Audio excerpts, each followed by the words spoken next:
All right, I am so excited because I have my first guest on the podcast today. Welcome to Cold Blooded Hothead. I am your host, Tyler Hemphill. This is episode 7. And today we have a 2016 presidential candidate, 2018 California governor candidate, and a 2020 Republican primary candidate against Donald Trump, Zoltan Istvan. And so what's so interesting about this guy is he started an entire movement called Transhumanism. And you're probably like, what in the fudge is transhumanism? Well, let me tell you. Okay, transhumanism is a philosophical movement embracing science and technology to radically expand our capabilities as human beings. And that's pretty much as simple as it gets. I came across Zoltan on Twitter within the last, I don't know, year or so. My boy Andrew Yang, and I can call him my boy, okay? I can call him my boy because I've met him twice. I have 2 different pictures with him. Wait, I've met him 3 times. I don't even know. We're pretty much bros. You understand me? I got like 20 people to caucus for him. Got a sticker on the back of my phone that's been there for almost a year and a half now. That's brand loyalty, okay? Yang's my boy. But anyway, he retweeted Zoltan because he supports Yang's UBI policy, and I was like, a Republican candidate supporting a UBI? What? What's going on? So I had to check it out, and he's a very interesting guy, to say the least. Okay, we cover a pretty wide variety of topics, mostly centered around transhumanism, so that science and technology area, what's going on right now in technology. He has a chip implanted in his hand, so technically he's a cyborg, which is... What? Those are a thing now? Yeah. And we talk... Oh, jeez. We kind of talk about him running for office a little bit, what he's excited about in technology. We talk a little bit about religion and parties and that kind of shit. Really fun stuff. Don't want you to miss it. So, without further ado, I present to you, ladies and gentlemen, Zoltan Istvan. You did like over a year, almost 2 years of footage for that, right? Actually, it's almost 5 years in the making and probably 3 years worth of footage. Though the campaign itself was over 2 years, but just about 2 years. But we also brought in a lot of early footage and back footage. And wow, we started filming in 2015 and it just came out like a few weeks ago. So Mm-hmm. it's been a long ride. Yeah. So in 2016, you ran as a third-party candidate, and also in 2018, you ran for governor of California. And I saw that you received around 14,000 votes, so about 0.2%. That's somewhere spreading that. Yeah, it's tough in California because I ran as a libertarian. There's just a very small libertarian, I guess, group. But that said, at least we did generate a lot of media attention, and we got a lot of interesting feedback, I think, on the campaign. But ultimately, man, it's if you're not a Democrat in California, you're just not doing very well. It's very hard to even run as a Republican in California. Yeah, no, 100%. And so, and that's why I was kind of confused. So actually before we get into that, and I did a little video before this explaining a little bit about transhumanism and who you are and stuff like that. But could you give a quick elevator pitch on exactly what transhumanism is and what your 2016 campaign for presidency was about? Sure. Transhumanism is a social movement, an international social movement, now really many millions of people that want to use science and technology to radically modify the human body and also modify the human experience. Anything from exoskeleton suits to brain implants to genetic editing where you grow a third eyeball or something of that nature in the back of your head. I mean, it's radical technology and science, but it's generally applied to becoming more than human. Mm-hmm. And all of these things are feasible, like they're in the works in science, correct? Yeah, most of them are at least being tested. Some have already been, like brain implants. Elon Musk has a company called Neuralink, and he's talking about human trials this year. But there's already been trials on different types of brain implants and stuff. I think there's like 80,000 people around the world with some type of brain implant, mostly to treat medical disease. However, Elon Musk wants to do it in terms of, connect your brain to the cloud, Google Maps, download music into your head. And it's not just him. I mean, there's, probably 5, 10 other companies that are working on this kind of thing directly now in Silicon Valley. Hmm. Interesting. Um, so you ran for are you running for 2020 president as well, or did you? Because I know you ran against Trump in the primary for the Republican Party, correct? Yeah, yeah. So, I mean, I'm not big on parties, really. I'm a science and technology guy, and that's my emphasis.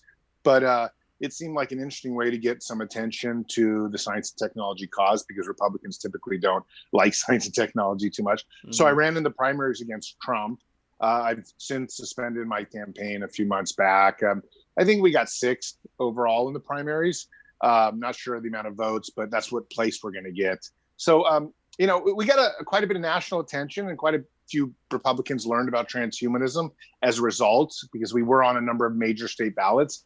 But in terms of actual defeating Trump, and we weren't close. That was never the goal because that's just pretty much an impossibility. Our real goal was to try to get conservatives to think more about science and technology. Liberals are pretty open to science and technology. They don't really need to be introduced to it. But I Right. think a lot of conservatives and Republicans were hearing about transhumanism for the very first time. But I want to say, just so your audience doesn't think I'm some hard nosed Republican. I'll probably run Democrat next time around too. It's not for me about parties.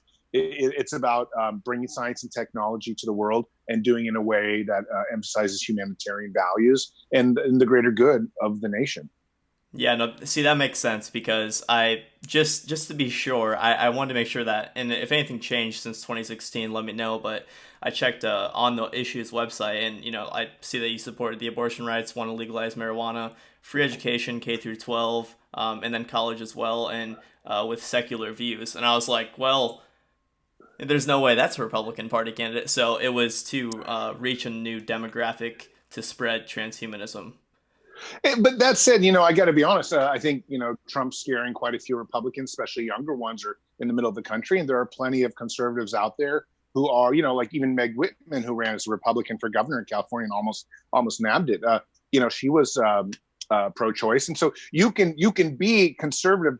For me, I do, as an entrepreneur, I've had numerous businesses. I actually lean somewhat conservative when it comes to fiscal matters. However, when it comes to I guess social matters, I'm completely libertarian or liberal, meaning that anything goes. People can do whatever they want to do, and they should have that right. But I do have a sense of somewhat conservative fiscal policy. That said, I still support a universal basic income, and I actually think plenty of other conservatives are starting to come around that. That's a bipartisan issue. We're trying to make our country and our people have more goods, more access to resources and things like that. So whatever way we can do that in the most efficient manner is what I think is best. But so I put that out there because I think there is an emerging group of conservatives out there that are not so close-minded when it comes to socially challenging views like pro-choice or other different things like that. They may be liberal in that sense. They just happen to be still conservative in some of their financial positions. Hmm. And this doesn't have anything to do with technology and science, really, but can I ask you, why do you think that conservatives have such a hard time with these social progressive policies? I mean, do you think Christianity or religion is the biggest part of it on the right, or why do you think that is? Well, I think you nailed it. I think Christianity and religion is the biggest part of it. I think a lot of these, a lot of traditional Republicans are brought up with the idea of God from a very early age. Age 1, 2, they're baptized, or if they're not baptized, they were then taught about. It. They went to religious school, and it's very hard to escape that mentality that everything you do is overlooked by a big, great person in the sky who's watching out for you, and then that that emphasis, that cultural position, then kind of spreads like it's tentacles all over, so that you think everything, whether it's an abortion issue, whether it's a medical issue, whether it even becomes a financial issue, you start thinking in terms of the Bible and in terms of a Judeo-Christian framework. And unfortunately, I'm a very secular person. I think Mm-hmm. that's bad. I think the only way to really approach culture is through the scientific method. We should be testing what's best for humanity. We should be operating off that. And if we're rational about it, then we'll go that way. Now, what's interesting is the scientific method isn't going to be conservative or liberal. It's just going to be what makes most sense for getting the greatest good out of humanity itself for the most amount of people. Like I'm all about, I want to get rid of the starving children. I want to make it so nobody's homeless. I mean, there are policies out there that have nothing to do with being liberal or conservative. They're just based on what's the most scientific and rational method we can do to achieve those things. And I think that's really where a lot of my ideas come into play. But when it comes, people are politicizing everything, so they sort of forget that science and technology is the way forward. And if you look at why humanity has actually started to achieve all the things it has in the last century or century and a half, it's because of science and technology. We should put more faith into it instead of some 2,000, 5,000-year-old religion. People can still be religious, but at least incorporate the science into their religion, in the 21st modern day theory into their religion. Right. And I think a big reason why people aren't doing that is that, ultimately it comes down to if they are right, and when we die, they are the ones who are going to go to heaven, and people like maybe like us are not going to be so fortunate. So it comes down to where it's that secure feeling. But this is why transhumanism is so interesting, because if it gets to a point to where we can extend that and then maybe even live forever. Well, I mean, that's the main thing, is most transhumanists are not religious by nature, because Mm-hmm. they've kind of replaced that sense of needing something out there with science and technology, and they can make tools with their hands, and those tools can make it so you don't have to die, which is the number one goal of transhumanism, is to use science and technology to overcome death. But it gets even weirder than that. And sometimes I talk about these ideas like quantum archaeology, where at some point here in the 100 years in the future, you're probably in 10, 15 years, we're already going to be able to 3D bioprint entire human beings out. Within 20 or That 30 is years, we'll be crazy. able to 3D bioprint a human being out and make it alive, just by, completely. We can already come close to printing hearts and things like that.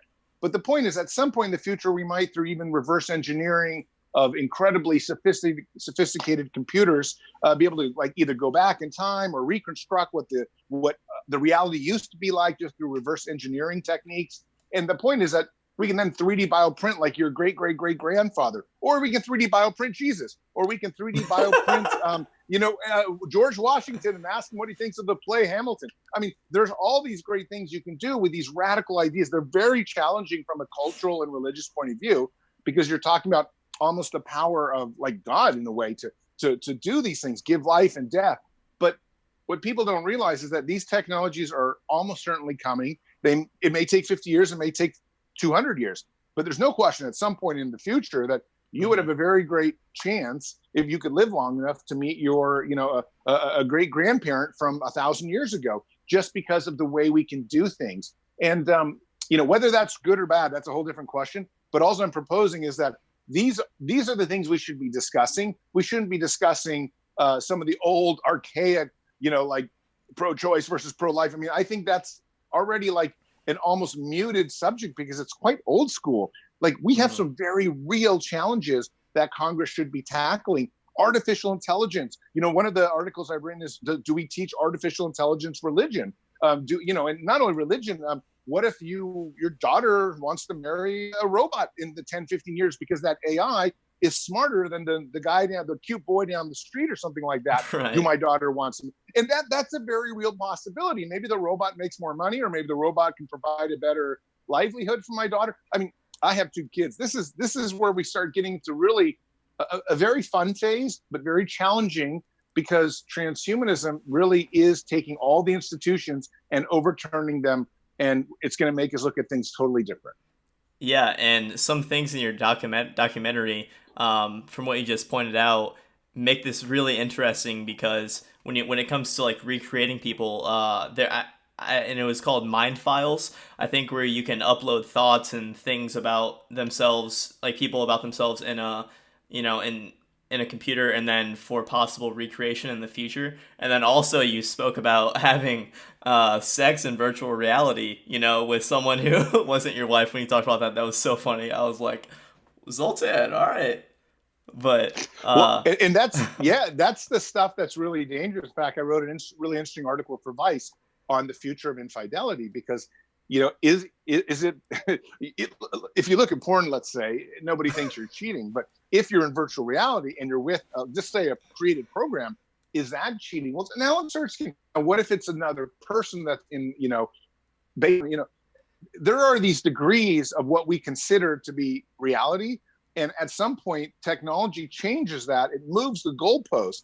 And all of a sudden, we start asking ourselves, well, I guess I don't want my wife doing that to me. Maybe I don't want to, I shouldn't be doing it to her, even though it's not a real person. It's just ones and zeros in some hard drive and computer. However, it has an effect, in our real daily lives. And, but there's all these interesting complications. And I'm not saying it's good or bad. What I'm saying is that I've experienced a little bit of it. I didn't do that. I didn't go very far, but it's very challenging in itself because everyone's sort of no one's been here yet. No one knows how to react to these things. This is all brand new territory.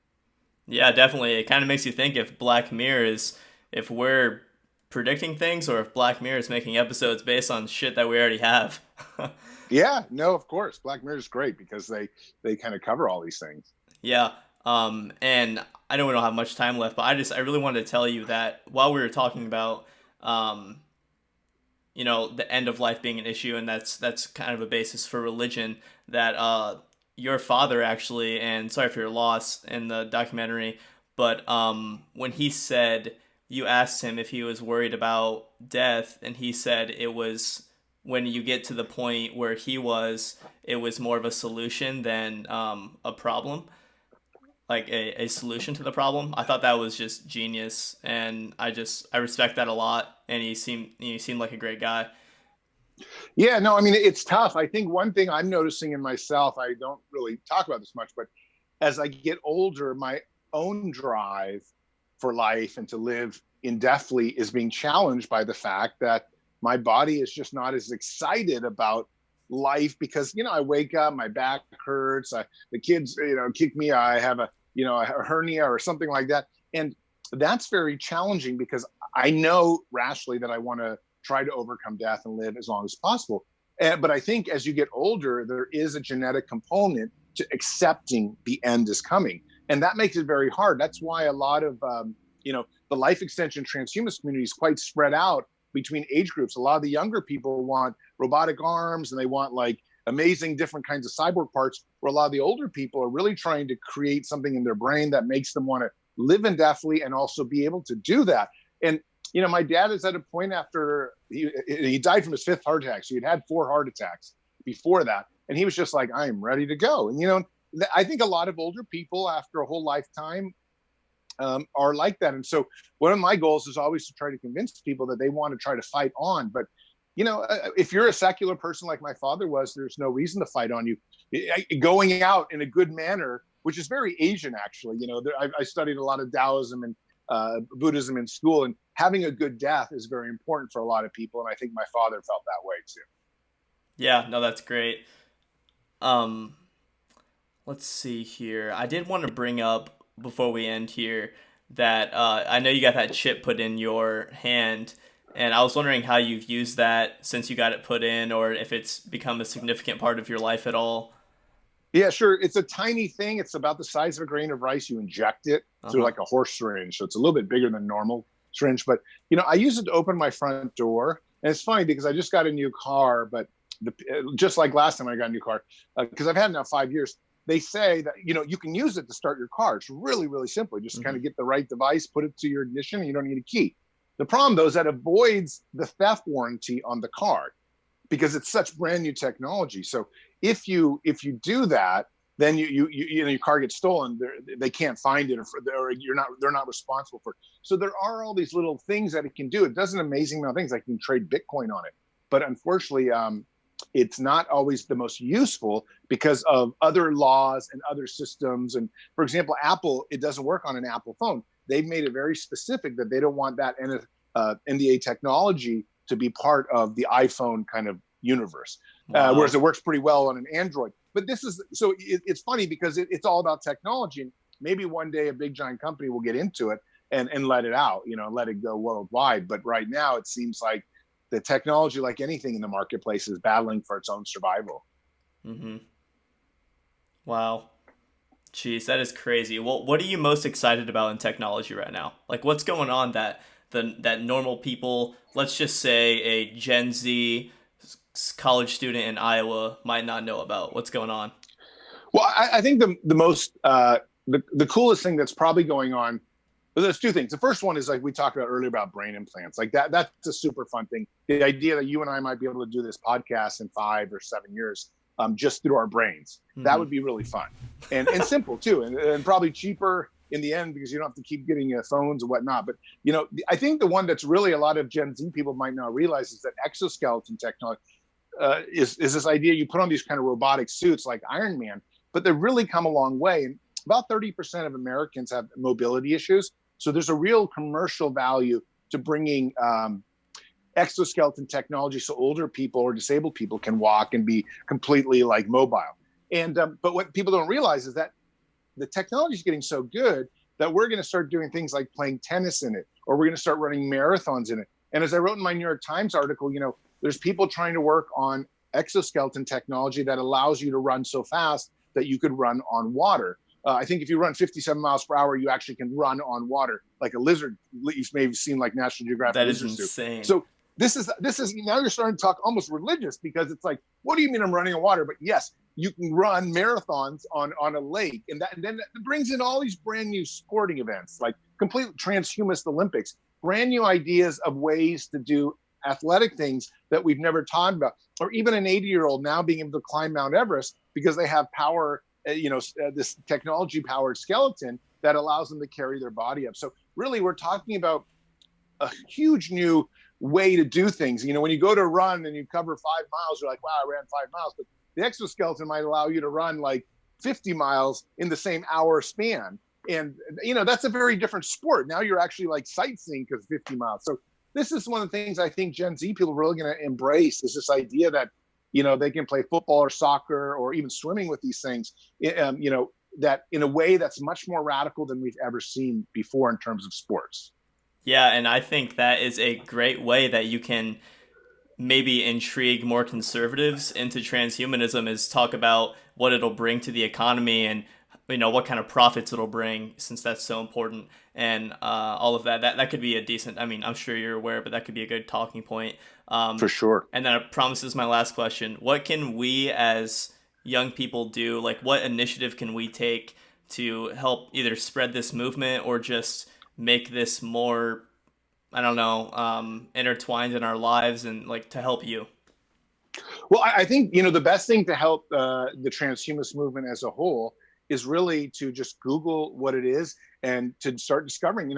A lot of universities have futurist or transhumanist kind of groups on campus. There's a lot of, I'm lucky that my novel, The Transhumanist Wager, is now being taught in, I think, 50 high schools across America. There's also 100 Facebook groups. They're all different. I mean, some are like socialist transhumanism. Some are like, libertarian transhumanism. Some are like purely based on the science of life extension biology. Some are more artificial intelligence. Mm-hmm. Transhumanism is this great giant umbrella not organization, but movement. It really encompasses a lot of different types of thinking into it. And so whatever your passion is, just Google it and follow that and see how far you go down the rabbit hole. And of course, always feel free to start meetups. There's a lot of transhumanists in a lot of cities. Like when I campaigned on my bus, we were able to put on, 50, 100 person rallies pretty much everywhere we went, because there Mm-hmm. are a lot of people that are interested in science. And even if you're not a transhumanist, you might just be a science lover,